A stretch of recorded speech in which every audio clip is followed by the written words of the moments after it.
Welcome to Salon Talks. I'm Mary Elizabeth Williams, and I'm so excited today because we have with us Jill Soloway. Jill Soloway is an Emmy and Golden Globe Award-winning writer, director, author, showrunner. They are the creator of Amazon's critically acclaimed series Transparent, the co-creator of I Love Dick, and let's give a shout out, the director of Afternoon Delight, the woefully underrated Afternoon Delight that you can, I'm assuming, stream somewhere now, and should, because it's charming and wonderful and sexy.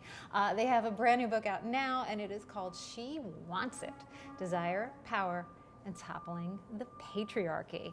Yeah, because that patriarchy is not going to topple itself, is it? No, it certainly isn't. It's not going to topple itself.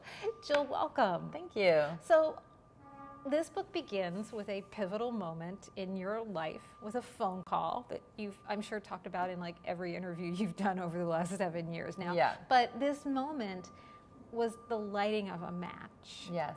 In your life, in your family's life, in your career, but then also it was really the beginning of a movement in general.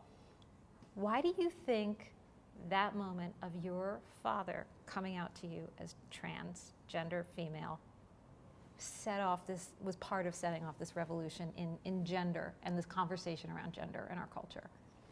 Well, I think it really happened in these kind of incremental, really highly personal ways. It's funny because at the time that I wrote the pilot, I was trying to sort of write myself into a place where I wouldn't feel embarrassment or shame.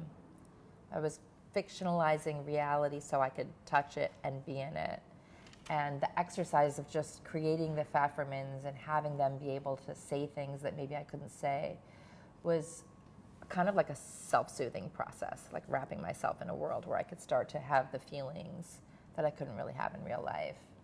And then when I went out with that pilot and went to the usual suspects, the HBOs and the Showtimes, and pitched it as a TV show,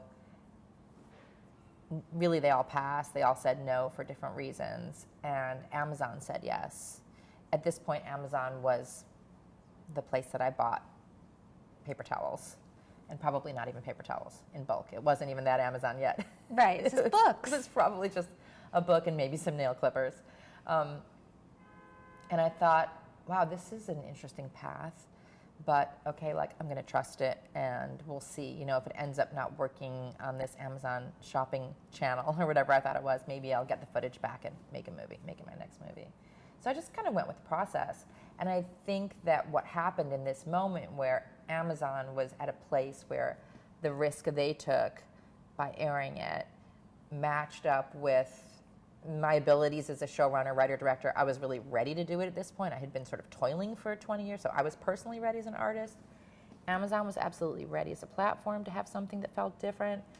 And then the world was really ready for a story about transness on this medium, you know, where you could stream it, you could watch it whenever you wanted, wherever you wanted it, in any country, at any time, as much or as little as you wanted. It was sort of a perfect storm of those three things. It's really impressive to me when I take a step back and I see how much has changed in just, it's been 4 years since the debut, really just almost to the day. It's just been 4 years. Crazy. And there was some trans representation before, like Orange is the New Black, but how much has changed? And you say you've been writing this, you started the process of writing this book 4 years ago. Yeah. A lot's happened. Like, we live in a very different world now, Jill. Yes. And you are writing, your book ends this year, the narrative of it. How did you, how does the story keep changing as you're doing it in real time? One of the things that I talk about is the heroine's journey as opposed to the hero's journey, and that the heroine's journey moves in the shape of a spring. That the female journey, the divided feminine, is about moving in circles and understanding the circles or the spheres in our life. And instead of feeling like you're going in circles, that you're actually kind of climbing a mountain. And so you're returning to the same place, but you're higher up and you have a better view. And this idea that the spring or the circle as a forward ambulating thing really gives me a lot of peace, because it means we're learning, we're iterating, we're growing, but we're still moving forward, that concept. And so we do that creatively at work. We say, here's the first draft, but this isn't the final draft. We show first drafts really early to everybody and get everybody's feedback, very open. And I feel the same way about my identity and my process. I obviously I love being a TV writer, but I think of myself even more so as an activist and a feminist. And then I think of myself as an artist. And my art is making television. My art is making movies. My art is books. But actually, my particular practice involves exploring and revealing my personal life. And doing it through all these different media. And yet, when you talk about this journey that we've been on, there's so much, I think, to celebrate over the last couple of years in terms of where we've come in the conversation, particularly around gender. And yet, also, you talk about, you win this Emmy, you make the declaration, Topple the Patriarchy, and it's, 6 weeks before November 8th, 2016, I believe? I actually remember, yes, you're right, it was, yes, because I was backstage talking about Trump, right? Yeah. So there's also been a lot of, the hero's journey, so the heroine's journey isn't always going in an upward momentum, right, as well. How do you reconcile those two things in your own work and in your own art when you're looking out and you're coming from a place where, as you say, 4 or 5 years ago, it never even was on the table as a point of conversation to cast a trans female in the role of Maura. It just wasn't even a thought. Right. And now you have this whole company where intersectionalism is just part of the creed, is baked into the system, and yet you turn on the news and it's like, oh my God, every day. Yeah. The sexism, the misogyny, the patriarchy. Yeah. Yeah, the patriarchy is a word that, even 3 or 4 years ago, you wouldn't want to say in mixed company or at a Hollywood meeting, because people would think, like, well, why did Jill just get so academic? Like, what are they talking about? So we can see that politically, patriarchy means men protecting men having each other's backs, Trump protecting Kavanaugh, a whole bunch of men deciding that they're going to get to make decisions for women and their bodies, white men using their beliefs to create the realities of life for women, people of color, queer people, disabled people. That's sort of what patriarchy is in government. And then, I had this personal reckoning over the past few years where I would kind of look around at Hollywood and say, but we have so many liberal people in Hollywood. Every single person I know who is creating culture, books, movies, TV, songs, everybody's a liberal. So how did we go about creating a culture that elected Trump? That was this kind of like come to Jesus, feeling and fear I was having, which is, why does it matter if we make stuff if we're not actually able to affect the consciousness of our culture? And then I started to realize that, we haven't been making, liberals haven't been making our stuff. White male liberals have. And people can't help it. Creativity is a propaganda for the self. Protagonism is propaganda for your own privilege. And so white men, as liberal as they are, have still been making content that centers their reality and turns women, people of color, women of color, queer people, into objects, into that. Oh, she's that. Oh, she's hot. Oh, he's fat. Oh, she wants it. She deserves sexual violence. The otherizing that is still inherent in what happens when men create culture is a continued kind of patriarchy, even coming from the left. And you talk about late in the book having these moments of reckoning where a person will go up to a male entertainer, like the line about Mark Maron, I was just like, oh, come on. Of men in power, even men who we think of as edgy and alternative and liberal, saying, well, I'm just more comfortable around other men because they don't have to think about opening up the floor to other people. Yeah, I mean, Siri Hustvedt, she has a book called Women Looking at Men Looking at Women. and talks about this feeling of what men are doing at work, and it's a kind of competitive thing. It's like pickup basketball, but it's like jokes, and it's competition, and maybe trying to one up, and this kind of like, what's up, and hey, and like, I just said something funnier than you, or I just came up with the, algorithm more quickly to figure out how we're going to make money quickly. If you hear VCs pitching, for example, it's all about speed, and it's people just trying to kind of like prove, I'm faster, I'm funnier. It's got kind of like a sports and like an athletic vibe. And I think white men want to do that with other white men. Siri Husvet says that there's a secret algorithm in there, and if you dunk on a woman at work, it's not worth as many points. Yeah. Because for the other men, they're just like, well, it doesn't count as a woman. So there's this kind of like secret code amongst men, capitalism, competition that involves a kind of poking and even a kind of like emotional shorthand, where if you have women and people of color, then I think men think they have to be more careful, and they can't play their game, which is work, which is ambition, which is speed, which is, I'm going to be callous, I'm going to be fast, I might insult you.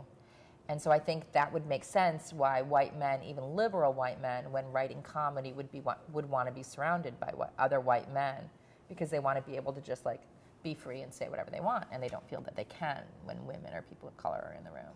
And you worked... And by the way, it sounds like I'm defending that. I just want to make sure I'm indicting that. No, I get it. I just want to make sure it's clear I'm indicting that way of working. That's not the paradigm. That is not the paradigm. I feel for them. I understand why they made that choice, but it is no longer acceptable or appropriate. That's why we want to topple that patriarchy. Yes. And you worked within that system, within those constraints yes. for a long time. Yep. And I have to thank you so much, because you were very honest in this book, and you were very vulnerable, and you really just open yourself up to saying, I'm still processing all of these things as well, and I'm still figuring it all out as well, of coming on this journey. And that journey includes looking at my own gender and my own gender expression as well. And you say early on in the book, I love the expression of starting to think that you were meeting this other part of yourself that you hadn't seen before. And when you start leaning into that, you're also interrogating these ideas around masculinity and femininity. And femininity, Right. And that is so interesting, and so I think needed right now, because it's hard to be honest about that, and about what do we think masculinity means, and what does it mean? You talk about sort of taking on the more masculine role in a relationship, and what that looks like, and the power that comes from that. Yeah. And that's separate from the patriarchy, though, right? Yeah, masculinity, when, and patriarchy are two different things. So when a man is expressing masculinity, when a man of power is expressing masculinity in a way that is not expected or not appreciated, he has patriarchy at his back as a wind, which is supporting his expression of masculinity. So men expressing power and masculinity are doing so within the language of patriarchy. But a woman expressing masculinity may be doing so to interrogate patriarchy. So masculinity and patriarchy aren't the same.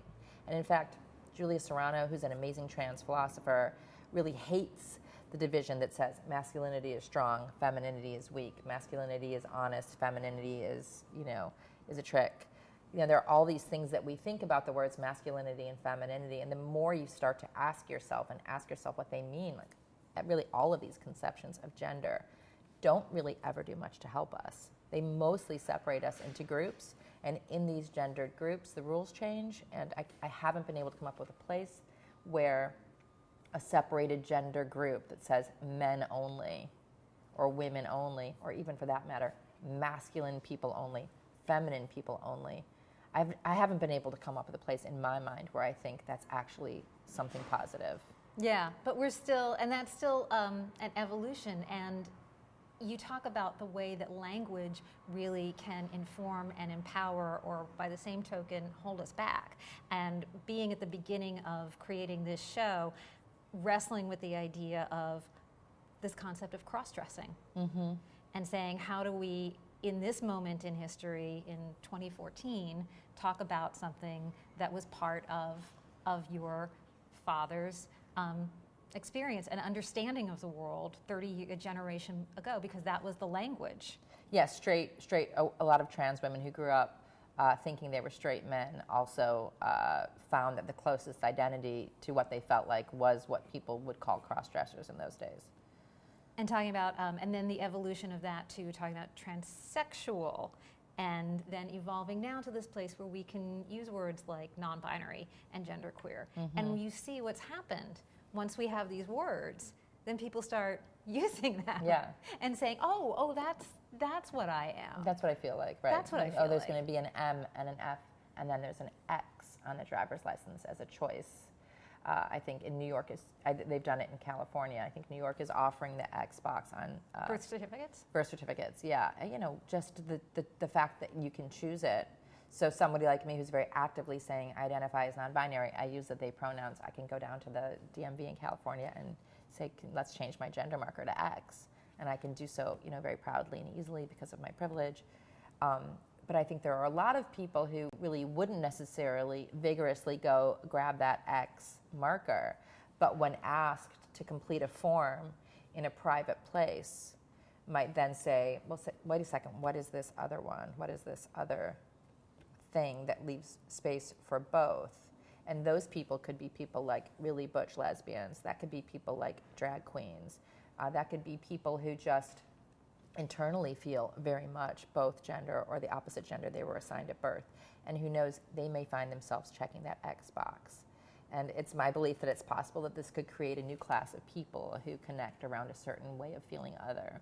Yeah, and that's something that you really had to, because just even 5 years ago, all of those tools in the vocabulary kit and all of those options on your driver's license form or your birth certificate form didn't yet exist. Yeah.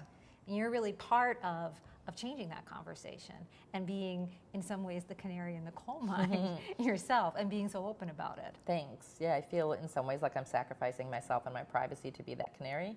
And other times I feel, you know, that this must have something to do with my purpose, and I'm just going to keep trying to sort of stand up on the wave of it.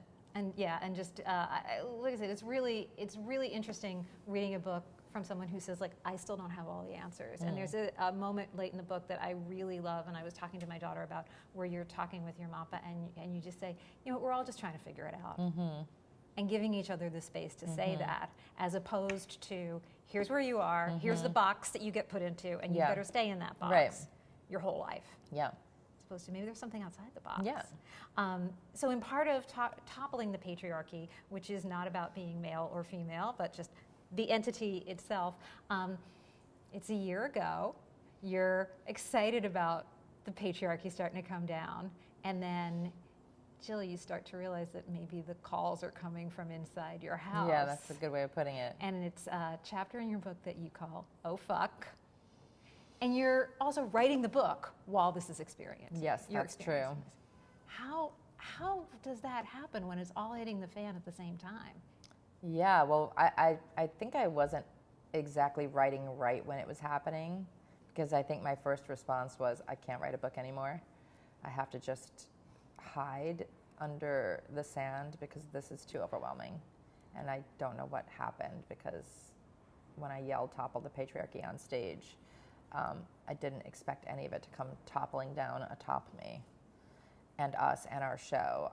But, you know, the women who sacrificed themselves to come forward, Trace Lysette and Van Barnes, did something so risky for themselves personally, and something that ultimately had to happen. And I think the ways in which I reacted at first, where I was kind of like, I don't want this to be true, you know, I'm ashamed of now, because I wish I could have just been more vigorously ready to take up their charge. And I think I was in this odd position that I was kind of a manager / owner. It was my show. It was my family history. It was my livelihood. It was the livelihood of a bunch of people. And so my response as a feminist couldn't be the same as my response as a human. And it took me a while to move through and get to a place where I felt like I was, in integrity with myself. And yet, in writing about that and in being honest about that and talking about how, yeah, your first reaction was like, oh, fuck, and I don't want this to be true, and I'm disappointed, and I'm disappointed for this show that I created and I love. Like, that's also part of it, and it's good for us to talk about that. Like, it's okay to be disappointed in people. Yeah. And to be disappointed in the people in our lives when it turns out they're disappointing, right? Yeah. As a first reaction. Because sometimes it takes a while, and you talk about living in that space of taking a breath and how you've talked with your therapist about this, and you have to, these moments in life where you have to take a step back. And it feels like we live in such a reactive culture. Yes. And everybody wants, what's your response right away? And in that moment, you really did say, I need time. That must have been not what people wanted to hear from you right away, Jill. Yeah. I mean, I think people really wanted to very quickly come up with a decision and get back to work. And I really get that. But so much of what we do at work involves a feeling of mutual trust and safe space and risk-taking that, I don't think we could have just constructed it quickly. We had to go through all of the different stages, including the pain and the anger and the healing, like the naming of the trauma, groups where we could process together, asking ourselves what it would feel like to move through it, grieving, grief, understanding it as trauma, all of the things that happen, when trauma occurs in a family, occurred in our TV family. Yeah, and that is a process that requires thoughtfulness and not just a knee-jerk response. And yet, here we are now, a year later, and we've come a little further circle, and now there have been some new developments. Yes, we're making a musical movie of Transparent. So my sister Faith is a brilliant songwriter. I've always seen her as, Lin-Manuel Miranda, Stephen Sondheim. Like, my sister is a genius and has been writing songs about the Pfefferman family and even the Soloway family for the past decade. Actually, Faith and I started out just like writing songs on the piano as little kids. So it's our co-worship of each other and trust in each other and faith in each other around creativity that really has given birth to everything I do and is giving birth to this next phase of the Pfeffermans, which is going to be a movie musical. A movie musical, so like theatrical or? It's going to be released on Amazon. I definitely have like the tour, tent revival, JCC, Right, kind of like when the rock Glee tour. When the Glee kids went on tour. Yes, I want to go to every JCC in the country with it. And yeah, I'm really excited about it because it kind of has this up in a way, joyful feeling where the Pfeffermans can really, transition their relationship with the audience into the world of musicals. It sounds like a perfect and beautiful, sweet ending. It's so beautiful and sweet. To a tumultuous time. Yeah. Jill, the book is called She Wants It. I'm going to say it again: Desire, Power, and Toppling the Patriarchy. It is such a great book, and it's inspired so many interesting conversations around my own dinner table. Awesome. And it's like super awesome, Jill. Thank you so much for joining us. Get Thank the you. book.